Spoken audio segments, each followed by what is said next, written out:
Friends welcome to my YouTube channel simple science quick teaching. आजकेर भिडियोते आमरा रायमार्टिन प्रश्न विचित्रा क्लास 10 भल्यूम 2 भौत विज्ञान सब्जेक्टर मॉडल कोश्चेन पेपर 6 एर प्रश्नपत्रेर उत्तर सह समाधान देखे नेब। तोरा प्रथमे देखते पाচ্ছ 15টি एमसिकिউ रयेছে। সেই 15টি एमसिकिউ এর প্রথম প্রশ্নটি রয়েছে প্রদত্ত কোনটি জীবাশ্ম জ্বালানি নয়? এটি হবে গোবর গ্যাস। বয়লের সূত্রে পিভিপি লেখচিত্রটি হলো পি অক্ষের সমান্তরাল। এবারে নেক্সট যে প্রশ্ন রয়েছে 4 মোল H2 এর সঙ্গে 2 মোল অক্সিজেনের বিক্রিয়ায় উৎপন্ন স্টিমের মোল সংখ্যা, এই প্রশ্নটির উত্তর হবে 4। তবে তাপীয় রোধের রাশিমালা হলো L/Ka। বিক্ষিপ্ত অবস্থায় কোনো বর্ণের আলোর তীব্রতা সর্বনিম্ন, এটি হবে লাল। এরপরে নেক্সট যে প্রশ্ন রয়েছে সেটি হবে আলোর প্রতিসরণের ক্ষেত্রে কাছ থেকে বায়ু মাধ্যমে যাওয়ার সময় আলোকরশ্মি আপাতন কোণ 0 ডিগ্রি হলে বিচ্যুত কোণ 0 ডিগ্রি হবে। এবারে নেক্সট কোশ্চেনে ত্বরিতন সংক্রান্ত কুলম্বের সূত্রটি প্রযোজ্য যখন দুটি আধানে দুটোই বিন্দু পরিবাহী রোধাঙ্ক উষ্ণতা বৃদ্ধির সঙ্গে সঙ্গে বৃদ্ধি পায়। কোনো জীবাশ্মের বয়স ও বস্তুর প্রাচীনত্ব নির্ণয়ে ব্যবহৃত হয় 14C। এরপরে নেক্সট যে প্রশ্ন রয়েছে প্রদত্ত কোন ধর্মটি মৌলদের পর্যায়গত ধর্ম নয়? এটি হবে তেজস্ক্রিয়তা। এরপরে নেক্সট যে প্রশ্ন রয়েছে সেটি তোমরা দেখে নাও।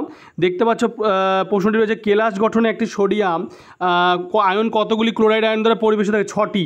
এটি হবে 6টি। প্রদত্ত কোনটি তড়িৎ অবিশ্লেষ্য পদার্থ? Carbon tetrachloride. ওলিয়ামের সংকেত H2SO7। তীব্র ইলেকট্রোপজিটিভ ধাতু নিষ্কাশনে ব্যবহৃত হয় তড়িৎ বিজারণ পদ্ধতি। সমগণীয় শ্রেণীর যৌগগুলির মধ্যে আণবিক সংকেতের পার্থক্য হলো CH2। এরপরে নেক্সট যে বিভাগ যে গ্রুপ যে বি, সেই গ্রুপ বি এর প্রথম প্রশ্নটি গ্রিনহাউস গ্যাসগুলিকে তাদের GWP এর ঊর্ধ্বক্রমে সাজাও। তোমরা দেখতে পাচ্ছ N2O less than CFC less than CH4 less than CO2 less than হচ্ছে H2O, এইভাবে সাজানো আছে। এরপরে নেক্সট যে 2.2তে রয়েছে যে একটি তরল জীবাশ্ম জ্বালানির নাম লেখো। তরল জীবাশ্ম জ্বালানি হচ্ছে কেরোসিন। এরপরে অথবাতে রয়েছে দেখতে পাচ্ছ যে একটি চিরাচরিত পুনর্নবীকরণযোগ্য শক্তির উদাহরণ দাও, এটি হবে সৌরশক্তি। এরপরে নেক্সট যে প্রশ্ন রয়েছে 2.3 দাগে যে 1/273 ভগ্নাংশটির নাম কি? এটি হবে আয়তন ও চাপ গুণাঙ্ক উভয়ই। এরপরে নেক্সট যে প্রশ্ন রয়েছে 2.4 দাগে বয়লের সূত্রে ধ্রুবক কী কী? বয়লের সূত্রে ধ্রুবক হলো গ্যাসের ভর ও গ্যাসের উষ্ণতা। এরপরে যে প্রশ্ন রয়েছে 2.5 দাগে সত্য মিথ্যা লেখো। তামা ইনভার লোহার মধ্যে লোহার রৈখিক পোষণ গুণাঙ্ক সর্বনিম্ন। 2.5 দাগে এটি হবে মিথ্যা। এরপরে নেক্সট যে প্রশ্ন রয়েছে 2.6 থেকে শূন্যস্থান পূরণ করো। আলোক তরঙ্গের ক্ষেত্রে কম্পাঙ্কর বিধে তরঙ্গের শক্তি কী হবে? এটি হবে হ্রাস পায়। এরপরে 2.6 এর পরে হচ্ছে 2.7 থেকে মাধ্যমে বিচ্ছুরণ ক্ষমতা কোন কোন বিষয়ের উপর নির্ভর করে? মাধ্যমে বিচ্ছুরণ ক্ষমতা নির্ভর করে হচ্ছে প্রিজমের উপাদানের প্রতিসরাঙ্কের উপর নির্ভর করে। এরপরে অথবাতে যেটি রয়েছে 2.7 দাগে যে কোনো লেন্সের মুখ্য ফোকাস সংখ্যা কয়টি? অথবাতে 2.7 দাগে মুখ্য ফোকাস সংখ্যা হচ্ছে 2টি। এরপরে যেটি রয়েছে 2.8 দাগে সেটি হলো জলবিদ্যুৎ উৎপাদনের সময় কোন শক্তি কোন শক্তিতে রূপান্তরিত হয়? 2.8 দাগে জলের গতিশক্তি বিদ্যুৎ শক্তিতে রূপান্তরিত হয়। এরপরে নেক্সট যে প্রশ্ন রয়েছে 2.9 দাগে এসি ও ডিসির মধ্যে কোনটির উৎপাদন ও বন্টন সহজ ও কম ব্যয়বহুল? 2.9 দাগের উত্তর হবে এসি কম ব্যয়বহুল। এরপরে 10 দাগে যে প্রশ্নটি রয়েছে হাইড্রোজেন বোমায় কোন নিউক্লিয় বিক্রিয়া ঘটে? এটি হবে হাইড্রোজেন বোমায় নিউক্লিয় সংযোজন বিক্রিয়া ঘটে।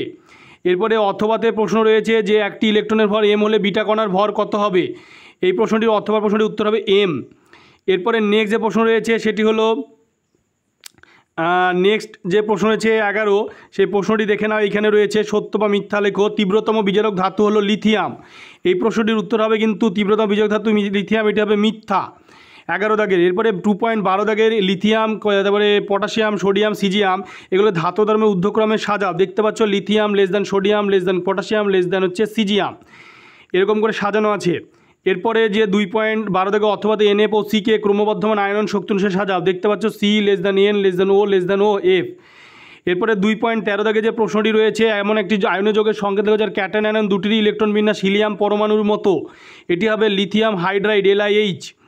এরপরে 2.14 দাগে যে প্রশ্নটি রয়েছে সেটি দেখে নাও। শূন্যস্থান পূরণ। মৌলগুলিকে তাদের যৌগ থেকে তড়িৎ বিশ্লেষণ পদ্ধতিতে নিষ্কাশন করা হয়, এটি হবে তীব্র ইলেকট্রোপজিটিভ। এরপরে 2.15 দাগে যে প্রশ্নটি রয়েছে সেটি হচ্ছে যে অম্লায়িত জলের তরবিষণে ক্যাথোডে 100 ml গ্যাস উৎপন্ন হলে অ্যানোডে উৎপন্ন গ্যাসের আয়তন কত?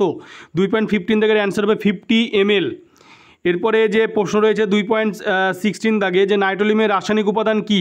নাইট্রোলিমের রাসায়নিক উপাদান হলো ক্যালসিয়াম সায়ানামাইড ও কার্বন চূর্ণের মিশ্রণ। এরপরে নেক্সট যে প্রশ্ন রয়েছে অথবাতে ইউরিয়া উৎপাদনে ব্যবহৃত দুটি পদার্থের মধ্যে একটি কার্বন ডাইঅক্সাইড, অপরটি কি? 2.16 দাগের অথবা যেটা হবে সেটা হচ্ছে অপরটি হচ্ছে অ্যামোনিয়া। এরপরে 2.17 দাগে যে প্রশ্নটি রয়েছে BaCl2 দ্বারা কোন অ্যাসিডকে শনাক্ত করা যায়? 2.17 সালফিউরিক অ্যাসিডকে শনাক্ত করা যায়। এরপরে 2.18 দাগে যেটি রয়েছে যে চ্যালকোপাইরাইডস কোন ধাতুর আকরিক? চ্যালকোপাইরাইডস হচ্ছে তামার আকরিক। এরপরে 2.19 দাগে যে প্রশ্নটি রয়েছে সেটি দেখে নাও, আর্দ্রবায়ুতে অ্যালুমিনিয়ামের ওপর কিসের আস্তরণ পড়ে? আর্দ্রবায়ুতে 2.19 দাগে আর্দ্রবায়ুতে হচ্ছে অ্যালুমিনিয়াম অক্সাইডের সাদা আস্তরণ পড়ে। এরপরে 2.20 দাগে যে প্রশ্নটি রয়েছে সেটা শূন্যস্থান পূরণ দেখতে পাচ্ছ তোমরা। এই প্রশ্নটির উত্তর হবে 2.20 দাগে হবে অবস্থান ঘটিত সমাবয়ব। এরপরে 2.21 দাগে যে প্রশ্নটি রয়েছে প্রথম অজৈব যৌগ থেকে আবিষ্কৃত জৈব যৌগের নাম লেখো। 2.21 দাগের উত্তর হবে ইউরিয়া। এরপরে যে প্রশ্নটি রয়েছে সেটি হলো 2.22 দাগে কার্বাইড বাতে যে গ্যাসটি জলে তার নাম কি? কার্বাইডের যে গ্যাসটি জলে 2.21 দাগে অথবা দেখতে পাচ্ছ অ্যাসিটিলিন, কালো কালিতে। এরপরে নেক্সট যে রয়েছে গ্রুপ সি, ভবিষ্যতে পরিবেশের ওপর বিশ্ব উষ্ণায়নের দুটি সম্ভাব্য প্রভাব লেখো। প্রশ্নের উত্তরটি তোমরা দেখে নাও, দেখতে পাচ্ছ প্রশ্নের উত্তরটি। এরপরে 3.1 পরে 3.2তে দেখবে যে চার্লসের সূত্র থেকে ভি ভ্যারিয়েশন টি প্রমাণ করো।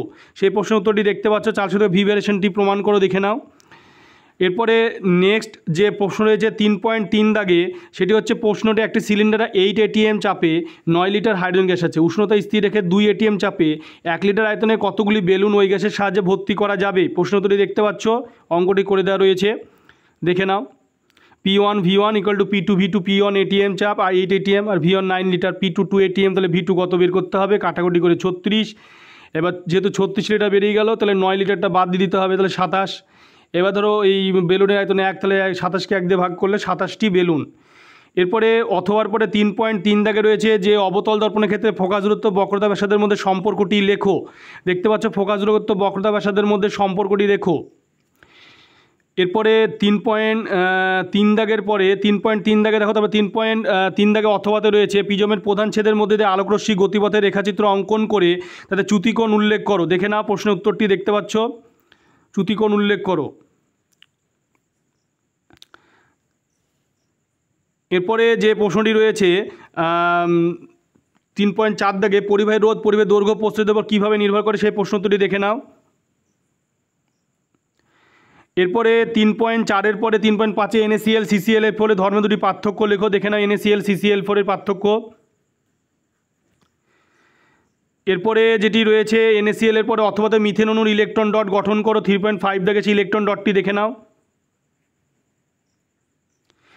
এরপরে নেক্সট যে প্রশ্ন রয়েছে 3.6 দাগে যে প্রমাণ করো CO2 অণুতে নিঃসঙ্গ ইলেকট্রন জোড় বন্ধন ইলেকট্রন জোড়ের অনুপাত 1:1, দেখে নাও। 3.6 দাগে অ্যান্সার, চারটি মানে ক্যাটাগরি করে 1:1। এরপরে 3.7 দাগে যে সালফার থেকে শুরু করে স্পষ্টভাবে সালফিউরিক অ্যাসিড প্রস্তুত শর্তসহ সমীকরণগুলি লেখো। সেই শর্তসহ সমীকরণগুলি তোমরা দেখতে পাচ্ছ। এরপরে নেক্সট যে প্রশ্ন রয়েছে 3.7 দাগের অথবাতে বায়ু থেকে প্রাপ্ত নাইট্রোজেন পরীক্ষাগারে প্রস্তুত নাইট্রোজেন অপেক্ষা ভারী হয় কেন? সেই প্রশ্নটির উত্তরটি দেখে নাও। এরপরে যেটি রয়েছে তোমার স্পাইজেল কি এবং একটি ব্যবহার লেখো। দেখতে পাচ্ছ স্পাইজেল কি একটি ব্যবহার লেখো। এটি স্টিল উৎপাদন হিসেবে ব্যবহৃত হয়, কার্বন ম্যাঙ্গানিজ আয়রনের ধাতু সংকর। এরপরে যেটি রয়েছে থার্মোসেটিং পলিমার কাকে বলে? 3.9 থেকে এবং উদাহরণ দাও সেটি দেখে নাও। থার্মোসেটিং পলিমার কি এবং উদাহরণ? বেকেলাইট, ইউরিয়া, ফর্মালডিহাইড, রেজিন ইত্যাদি। এরপরে লাস্ট যে প্রশ্ন রয়েছে সেটি দেখে নাও তোমরা। এখানে গ্রুপ সিতে প্রদত্ত যৌগগুলির মধ্যে কোনটি জৈব যৌগ? দেখতে পাচ্ছ অপশনগুলি দেওয়া রয়েছে। এই প্রশ্নটির উত্তর হবে CH4 এবং CHCl3। তোমরা ভিডিওটি বেশি করে শেয়ার করবে, চ্যানেলটিকে অবশ্যই সাবস্ক্রাইব করে পাশে থাকা বেল আইকনটি তোমরা প্রেস করবে যাতে পরবর্তী ভিডিওর নোটিফিকেশন তোমাদের কাছে পৌঁছে যায়। এবং এই প্রশ্নের উত্তরগুলির বিষয়ে আরও যদি তোমাদের কিছু জানার থাকে তোমরা আমাকে কমেন্ট করেও জানাতে পারো।